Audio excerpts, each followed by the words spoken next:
The salamander is molting. It is shedding its own skin, and then it resumes to eat that skin. This is the story of three witnesses, each devising a way to deal with the material weight of remains. This is also the story of a narrator. In this case, it's me trying to learn something from this. So our story begins in an apartment in Beirut. It's 2007. I am sitting in a very large room. It looks like a study. The floor is wet. Heavy rains have flooded the room. The carpets actually look nicer when wet. Their colors are more saturated. And the contrast is accentuated. I think the carpets will be fine. The damage is not as horrible as the mess itself. The only things that are damaged are some books. Some of the books were lying in boxes, others were on the lower shelves of the library. So I'm sitting on the sofa, my legs beneath my ass, biting the skin around my fingers. This is not the first time this has happened. I'm thinking to myself that maybe this is for the best. After all, the only things I worry about in this house are some books and maybe hard disks. In fact, the last time the house was robbed, the thief found nothing to take. He actually left something behind. A footprint on a chair that he used to look up the bedroom closet. The trace had a distinct pattern. I recognized it immediately. It's a Converse sneaker. It could have been a counterfeit Converse sneaker, but it had the patterns. The thief must have left other traces as well behind him, like fingerprints, as well as skin and hair that are shed from his body, like we know from these investigation series we watch. But these are not visible to the naked eye. In serious crimes, potential areas of criminal activity would be dusted, and the samples of dust analyzed for skin and hair evidence. Skin and hair have enough DNA inscribed on them to point to the perpetrator. I got up and started sorting the books into two categories.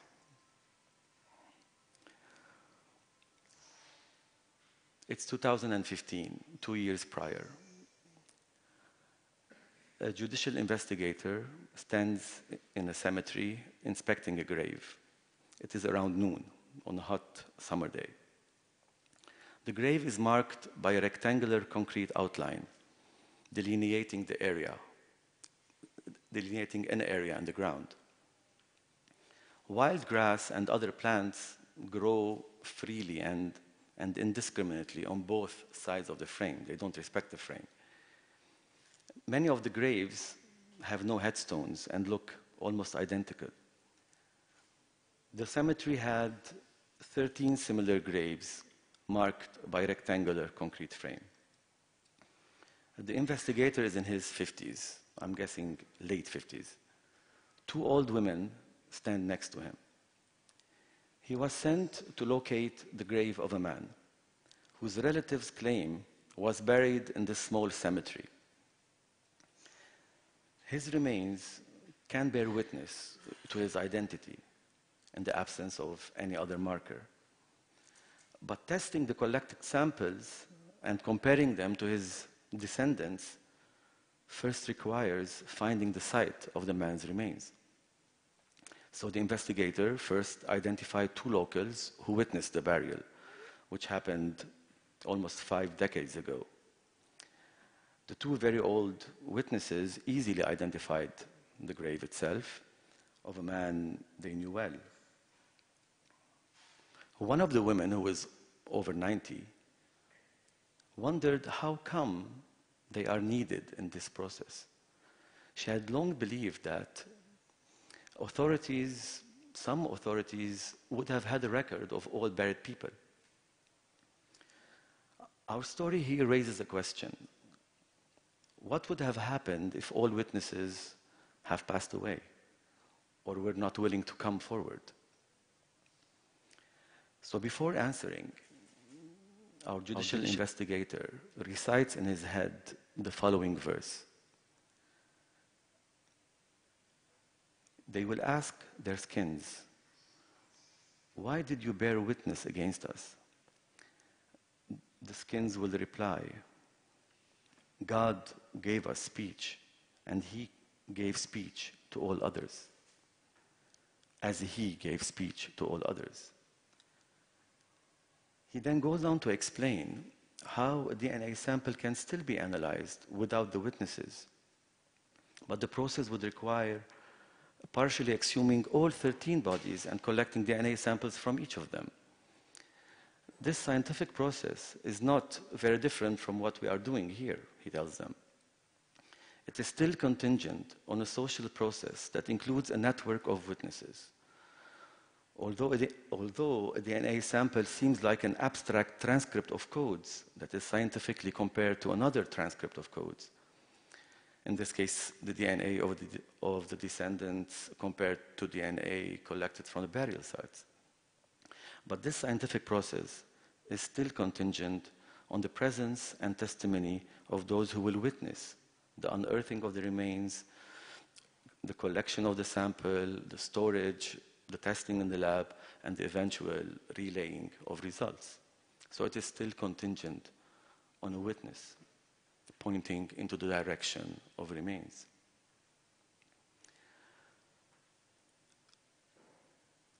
In a way, someone has to delineate the area of remains, to say this is where it is. Otherwise, everything is just scattered dust, waiting to be pointed to and made to speak.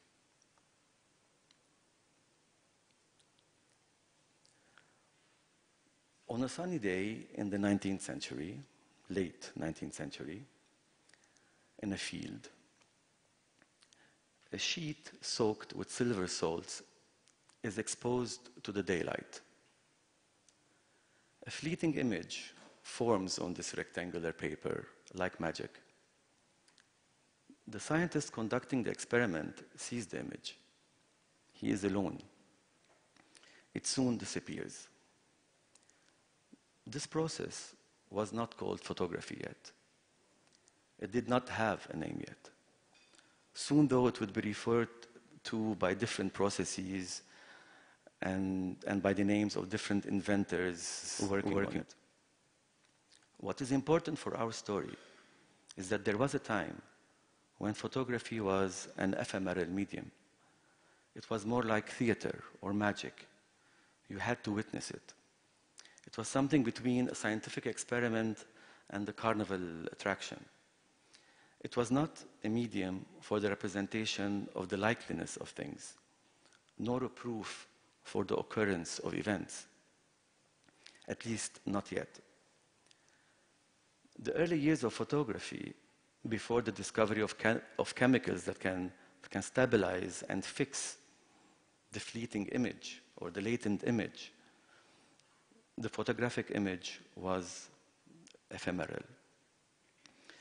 The archival attributes of photography were promoted at the turn of the 20th century, after fixing the image and stopping it from darkening was eventually standardized. However, from the first fleeting images till now, photography has not been merely the likeliness of things, but also a manifestation of their presence. A photograph is a material trace of this presence. The image that appeared on silver-treated papers, on glass plates, and later on celluloid film was at once the manifestation of a presence and its likeliness. Photographs that were not fixed or which lost their representational value through heavy decay are similar to the ephemeral photographs of early tests, a medium on which archival material exists but requires a witness to point to it. The photographic image has gone a long way from being visible for a few seconds in the late 19th century to maintaining a presence for 100 years or so. However, on a wider historic scale, the photograph is still very much ephemeral. So after 200 years or so, the image will eventually disappear. The reason this is important for our story is that the material basis on which the image is inscribed, even after 200 or 300 years, will still be there to bear witness to that presence, even if not in a strictly representational way. In this sense, the medium on which photographic information was inscribed, say the film stock, becomes like an archaeological field on which a structure once stood. The material foundation that constitutes the film stock, silver halide crystals in black and white film, for instance, will become relics for archaeological. They will become relics of archaeological attributes that can be excavated and analyzed for the data that is still inscribed on them. Like sifting through dirt in an archaeological field for pieces of an artifact, a heap of dust can be sifted to locate this film debris that once constituted a photograph. It was probably late summer. A creek runs in a swamp. It is first century Rome. However, there is no indication to either place or time. It's just a landscape that is a swamp. This can be anywhere. A salamander emerges from the creek and retreats to a desolate place. It starts to molt, to shed its skin. It's an arduous, dangerous, but essential undertaking in its life. The skin of the salamander is renewed periodically through a process that is controlled by its hormones. The skin first breaks around the mouth, then the salamander moves forward through the opening to complete full molting. The salamander is not very fast and has little defense mechanisms. It is slimy and secretes a foul material that can be toxic to many predators through its glands. When attacked, it sometimes wiggles its tail as bait. It is a calculated risk it takes. Sacrificing its tail serves two purposes, because sometimes the predator will attack. First, the predator that has bitten the tail would be deterred by the unpleasant taste of the salamander, and the salamander will survive.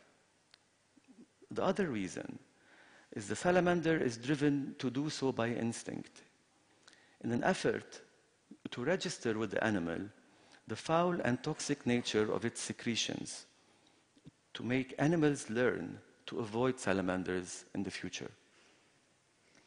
This instinct of the salamander is designed to try to influence the instinct of other animals.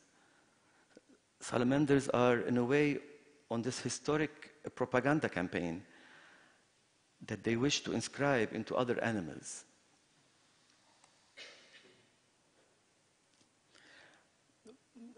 Roman author and naval commander Pliny the Elder writes in his book Natural History, which first appeared in Latin in the 1st century, that a salamander vomits from its mouth a milky liquid. If this liquid touches any part of the human body, it causes all hair to fall off and the skin to change color and break out. While this may not be true, the skin of the salamander is still toxic to most animals if ingested. However, the molting salamander, after shedding his old skin, does something exceptional. He begins to eat his own skin. It attempts to hide its trace by ingesting all evidence of its presence. It knows that its skin can bear witness against its presence and can be used against it by its rivals. It does not want to leave any trace that can point to its presence, so it makes sure to bury its remains away from sight by ingesting it and carrying its own biological debris within itself. Of course, during its lifetime. After it's dead, apparently they don't care. So back to the apartment in Beirut. The books are now sorted in two piles. Books that had caught water and are damaged, and books that are in good condition. I look at the two piles and feel I have committed a mistake. I start two new groups.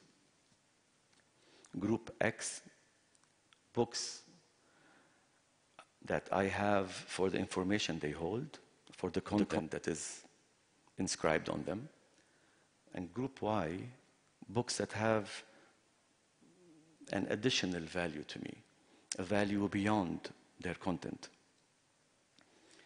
For the last 2 weeks since the flooding, I had been having a recurring dream that some of my belongings were stolen during the robbery and replaced by an exact replica.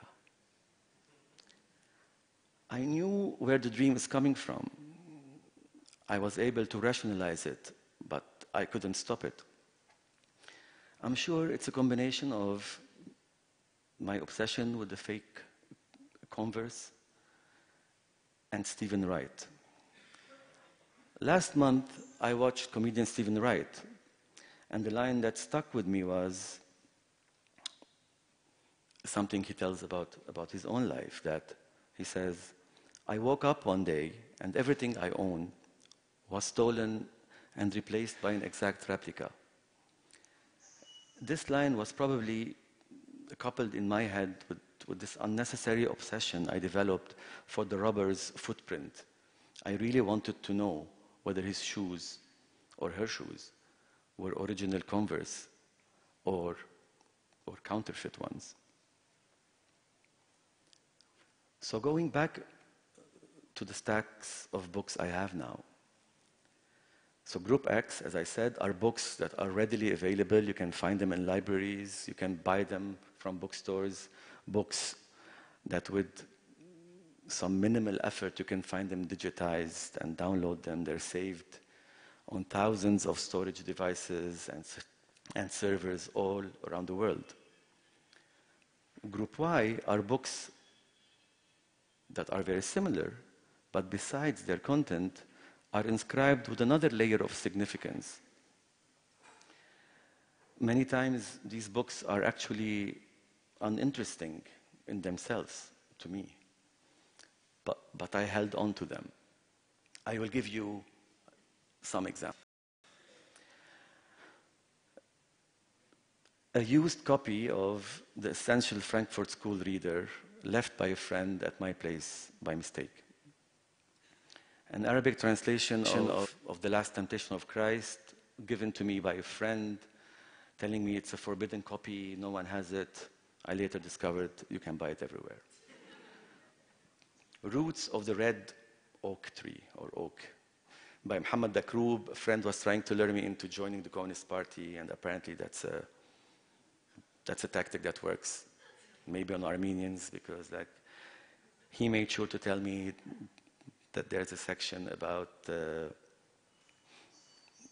youth of Spartacus, like this Armenian core group that was part of this. A Pure Eminence by Gilles Deleuze, which I bought as a gift for a lover, but never given her the copy. Strange Stories and Wonderful Tales by Dr. Daesh, which I stole from a friend and told him I lost it. A copy of the Holy Bible, a very withered copy used by my great-grandmother. The New Dictionary of Armenian Language, which is actually this one. A very caring friend who was trying to give me what I really wanted for my birthday, and knew that I really wanted the entire,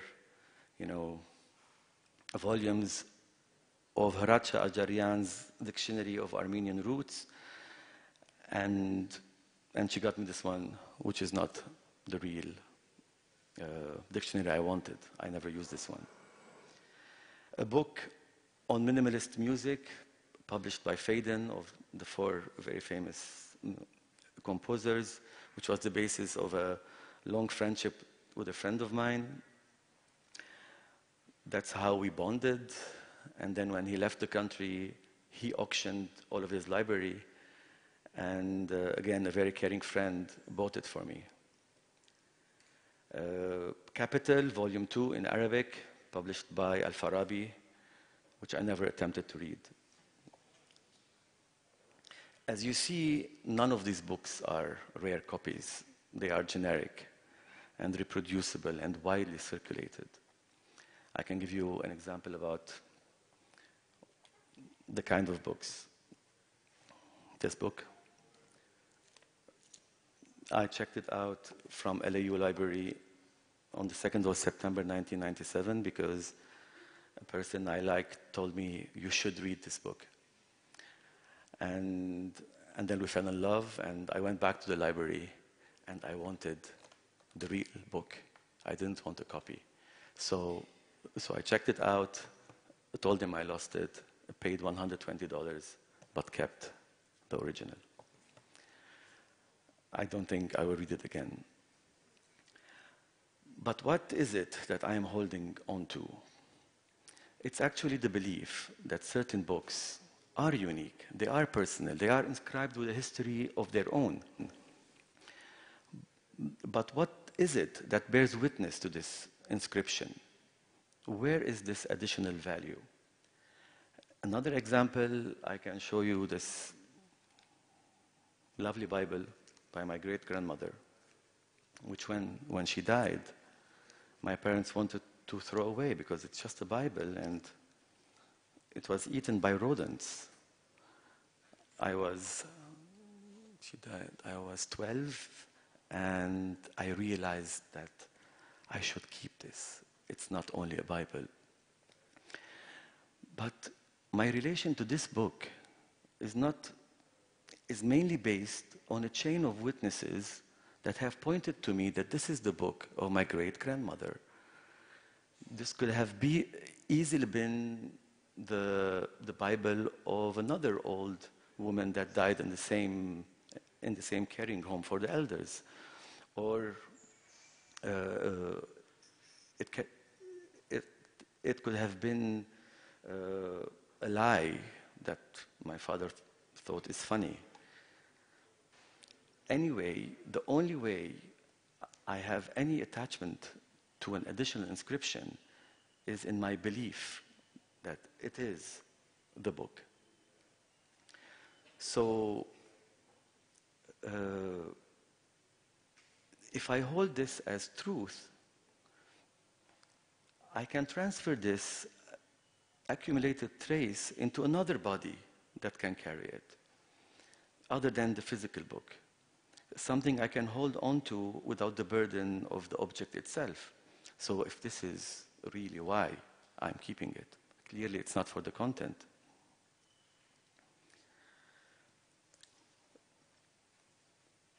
A biochemist is standing in her lab at the AUB chemistry department. She is microfabricating silicon wafers. I'm watching her. For me, this looks like science fiction. I never knew that silicon wafers are done in a chemistry lab. In fact, as she explains, this is already the past. Fabricating silicon wafers is an easy exercise she gives for her students. So silicon wafers are the material basis of circuits used in many electronic devices. Parts of your smartphone is made in a chemistry lab, she tells me. But this is not science fiction, nor is what I'm going to tell you now. Soon, she tells me, your computer and your smartphone will be storing data on DNA polymers, a series of synthetic DNA polymers can be encoded in binary codes. So what we think of as digital, 0 and 1s, will be stored on biological matter. 1 million terabytes can be stored in 1 gram of matter. In one of the early tests, a professor actually used this method to produce 70 million copies of his own book on the matter, in a way creating a technological, biological mesonabeam, if you want. And interestingly, they chose to say, not make copies of 70 million, of producing 70 million copies. So it's like printing 70 million books. All copies, all 70 million copies were stored in a drop of liquid. What was exciting to me, other than this great discovery that you can store everything on 1 gram of matter, it was exciting to me. But this is not what I wanted.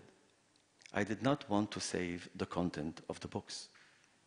I wanted to extract the secondary layer of data, this additional accumulation. I explained to her that beyond the printed words, I'm looking at the book as a repository of remains, a vessel of biological debris that is accumulated over time. It is this layer that made each book different from a similar copy of the same book. She was unfazed and just told me that the books will then need to be liquidated. I had walked in with volume 2 of Capital in Arabic, published by Al-Farabi. It was to be my testing sample of a book I needed to liquidate and extract this additional layer from. The conservative in me thought this would be a suitable but safe choice. I was afraid that if I do a social faux pas, I would lose their collaboration. I did not, for example, want to show up with the Quran, for example, although I had many similar Qurans that were given to me in the memory of a deceased during funeral wakes. So volume 2 of Capital it was. Many experiments were devised to separate all that is reproducible and generic and collect what remains. What remains is basically the unique register of material residue accumulated over the surface of the book. If the book is the storage device, if it's the hard disk, all microscopic material is the data inscribed on it. This data comes in the form of secretions like sweat, like shed hair and skin. And all of the biological debris that was collected and separated from volume 2 Capital in Arabic was stored into a very small pill. You can see it there. It's extremely small. And this is volume 2, Das Kapital, Al-Farabi in Arabic. I still have some. Thank you. And if you'd like to ingest any, I have more.